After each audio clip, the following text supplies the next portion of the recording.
이 다윗이 유다 족속들에게 기름 부음을 받고 왕이 되고 7년 6개월이 지나가는 동안에 사울의 군대 장관이었던 아브넬은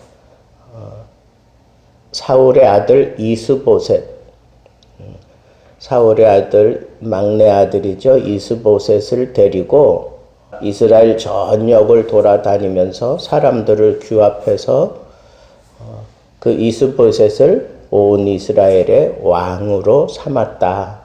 그만큼 아브넬은 치밀하게 온 이스라엘을 돌아다니면서 사울의 정통성을 이어야 진정한 이스라엘의 왕이다 라고 하는 것을 피력을 했겠지요. 그래서 어쨌거나 이스보셋을 왕위에 앉혀놓고 뒤에서 자기가 섭정하면서 자기 멋대로 그렇게 했을 것이다 라고 하는 그런 생각이 듭니다. 그런데 이 다윗의 진영마저 다 차지하고 싶은 그런 생각이 있었는지 이번에는 자기 군사들을 데리고 여기 멀리까지 왔습니다. 그래서 기브온 그 못가에까지 왔어요. 그래서 그 기브온 못가에 자리 잡고 앉았고 아브넬의 군사들이 여기까지 왔다는 소식을 듣고 요압의 그 부하들과 함께 상대 편에 자리를 잡고 이제 앉았습니다. 아브넬이 멀리서까지 온 거 보면 어떻게 해서든지 이 유다 족속마저 다 이렇게 차지하고 싶어하는 그런 마음이 있었으리라고 생각을 하는 겁니다. 그런데 이 아브넬이 아주 호기롭게 그렇게 얘기합니다. 너의 그 젊은 신복들과 나의 젊은 신복들을 우리 앞에서 싸우게 하자. 옛날 전쟁에는 대대적인 전쟁을 하기 전에 먼저 기선제압하는 차원에서 장수들이 나와서 서로 이렇게 합을 해서 이기면 막 기세가 올라가고 그랬던 것을 생각해 보면 이것도 그런 측면에서 이해할 수는 있어요. 그런데 그 방법이 좀 오늘 방법을 보니까 좀 무시무시하고 그리고 참 어떻게 보면 개죽음이죠. 싸움이 서로 상대편의 머리채를 잡고 서로 그냥 물러나지 않고 칼로 찔러 상대방을 죽이는 거예요. 그래서 12명씩 나가서 한꺼번에 24명이 다 죽어버린 거예요. 그렇게 함으로 인해서 자기 편에게 어떤 사기를 진작시키고 흥분을 일어나게 만들어가지고 대대적인 이제 전투가 시작이 됐는데 다윗의 진영의 군사들이 기가 더 세가지고 이 전쟁에서 승리를 하게 됩니다. 그 전쟁이 이제 끝나갈 무렵쯤 되어서 이미 도망가고 있는 그 아브넬의 뒤를 아사헬이 쫓아갑니다. 아사헬이 쫓아가는데 그 아사헬은 아주 들로르처럼 발이 빠른 사람이다 라고 그렇게 얘기를 하고 있습니다. 뒤를 쫓아오는 아사헬을 보면서 아브넬이 아사헬 너냐? 그땐 그래 나다 라고 대답을 했고 너는 나를 쫓아오는 것을 그쳐라. 그래도 쫓아가니까 너는 직진하지 말고 좌나 우로 좀 치우쳐서 아무 군사나 한 사람 잡아가지고 그 옷을 취하여 가지고 너의 그 공적을 그렇게 챙겨가지고 가라. 그렇게 요청을 하는데도 아사헬이 거절을 합니다. 그러면서 또 한 번 얘기를, 제발 나를 좀 쫓아오지 마라. 내가 너를 죽여서 땅에 떨어뜨리면 앞으로 네 형 요압의 얼굴을 내가 어떻게 볼 수가 있겠느냐 라고 그렇게 얘기를 하는데도 아사엘이 이번 기회에 아주 그냥 싹을 도려내겠다라고 하는 생각을 가졌는지 계속해서 더 속도를 붙이면서 달려갑니다. 이제는 더 이상 어떻게 피할 길이 없다라고 생각했는지 창 뒤끝으로 이 달려오는 아사엘을 찔러 죽입니다. 그런데 성경 표현에 보니까 배를 찔렀는데 그 창이 얼마나 길어요. 배를 통과해서 등 뒤로 빠져나왔다 그랬어요. 그런 걸 보면 이건 아브넬이 힘이 있다고도 볼 수 있지만 이 아사엘이 너무 빨라서 이런 참변을 당했다라고 하는 생각을 하게 됩니다.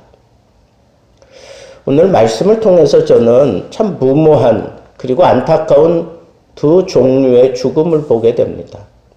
첫째는 전쟁을 위해서 총알받이 되는 것처럼 전쟁의 어떤 그 사계를 진작시키기 위해서 그냥 죽으러 나가는 양편의 12명씩 24명은 이건 싸우지도 않았어요. 그냥 머리채를 붙잡고 서로 옆구리에다가 칼을 들이밀고 같이 죽어버린 거예요. 꼭 이 방법밖에는 없었을까?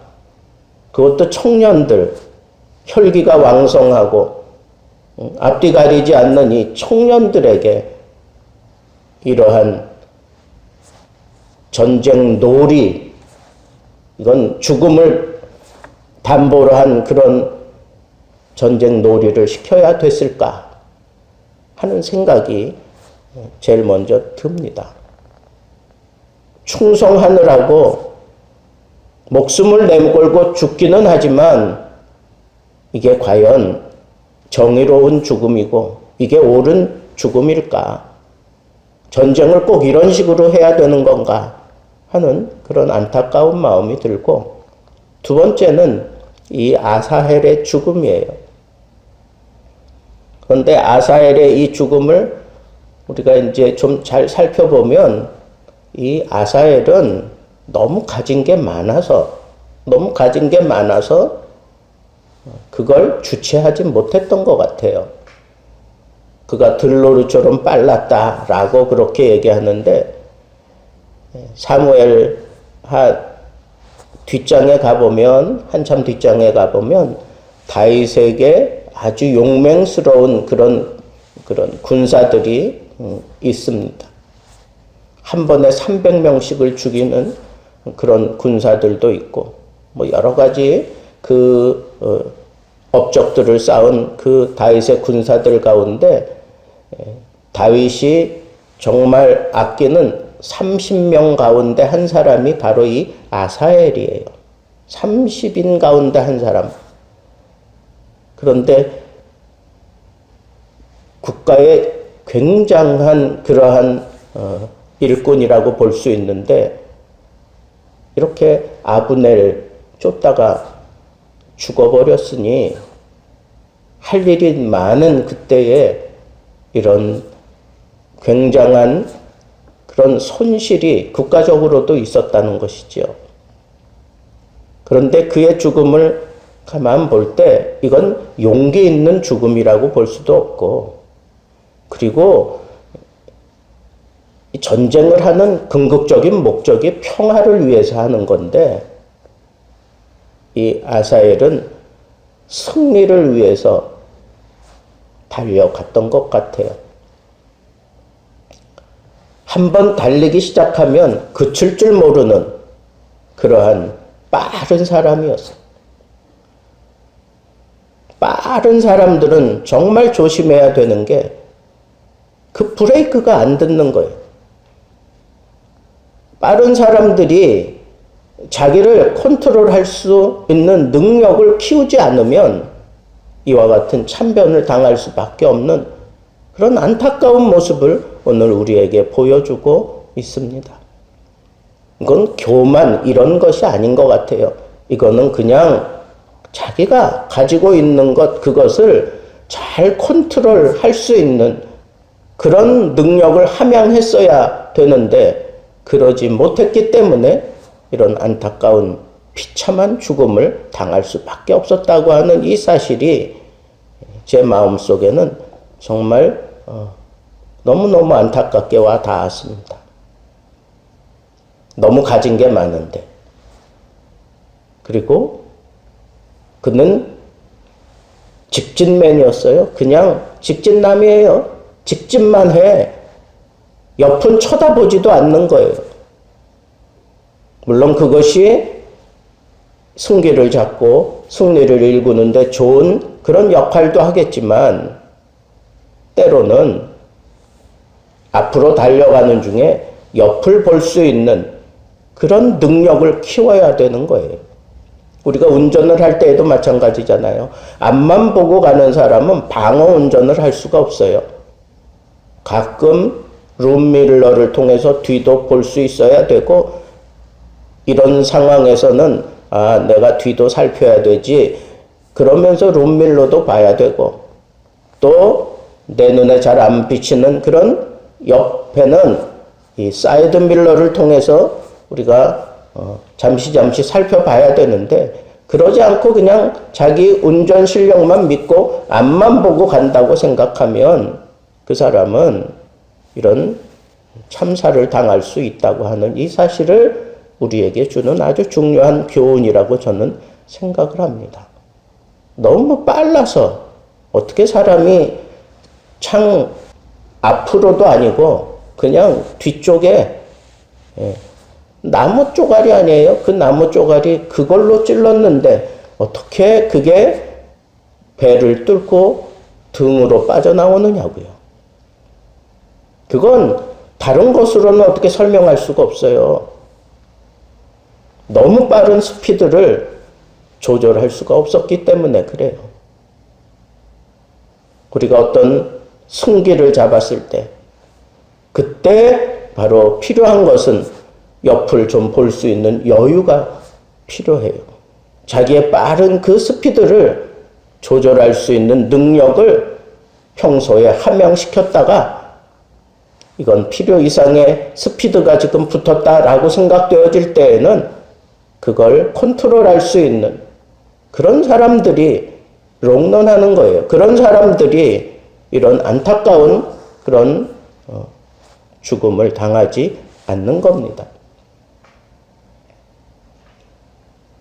우리가 살아가면서 충성을 할 때 어떻게 충성해야 되는가?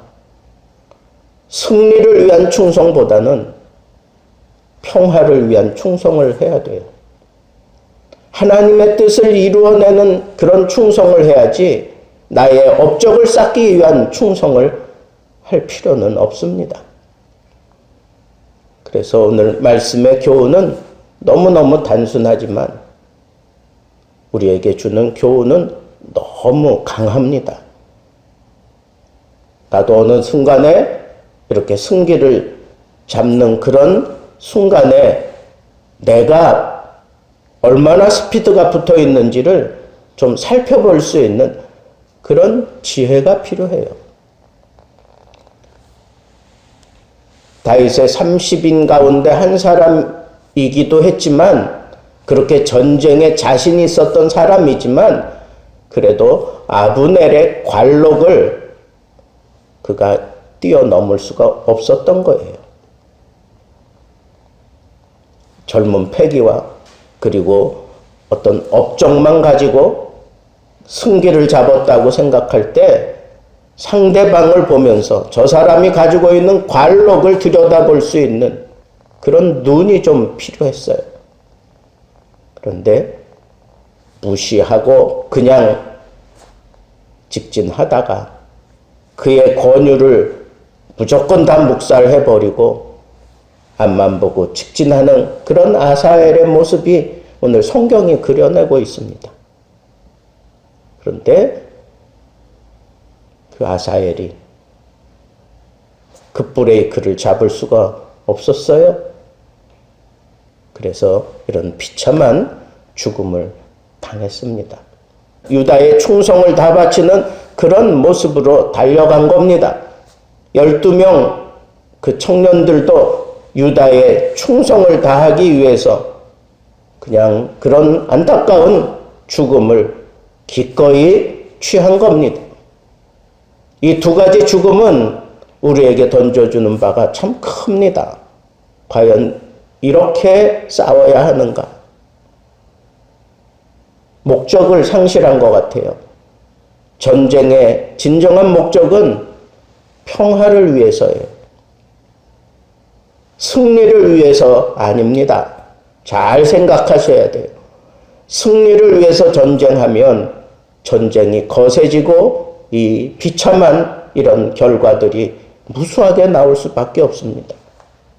그러나 평화를 위해서 전쟁하는 사람들은 하나님의 뜻을 좇아 하나님께서 그 전쟁에서 승리하실 수 있도록 우리가 하나님께 맡기고 또 하나님의 지시를 따라 전쟁할 때에는 안전하지만 우리 눈앞에 보이는 그 승기를 보고 내 능력을 발휘하며 직진만 하다가는 아사엘처럼 이렇게 비참한 생각지 못했던 죽음이 그에게 다가올 수밖에 없었다고 하는 이 사실을 생각하면서 우리들의 삶의 모습을 좀 하나님 앞에 조금 다듬을 필요가 있다. 내가 가진 게 많아요. 그리고 내 능력이 최대치에 이르렀어요. 그리고 내 앞에서 쫓겨가는 그 적을 섬멸하기 위해서 그냥 직진만 해대는 그 모습 속에서 이게 정말 평화를 위한 다름질인지 아니면 내 공적을 위한 다름질인지 돌아봐야 합니다. 돌아봐야 해요. 하나님께 받은 바 그 귀한 것들 내가 다 지니고 있을 때에 스스로 그걸 컨트롤할 수 있는 그런 능력을 함양하는 지혜가 필요하고 그리고 언제나 우리 싸움은 목적이 분명해야 돼요. 평화를 위한 싸움이냐 승리를 위한 싸움이냐 이 가름에서 우리는 언제나 평화를 위한 싸움에 발을 담가 둘 줄 아는 그런 분명한 뜻을 세웠을 때 하나님께서 그 싸움 가운데 우리를 도우시고 우리와 함께 하시고 우리에게 승리하게 하신다고 하는 이 사실을 마음에 담고 겸손하지만 충성할 때에는 충성할 수 있는 그런 바른 모습의 믿음의 싸움을 싸워갈 수 있는 저희들이 되어야 할 것입니다. 오늘 이 아침에 우리도 하나님 앞에 충성하는 삶을 살되 하나님의 목적에 맞는 그런 믿음의 싸움을 바로 싸우겠노라고 그렇게 다짐하고 또 하나님 앞에 기도하며 큰 은혜 경험할 수 있게 되기를 주님의 이름으로 축복합니다.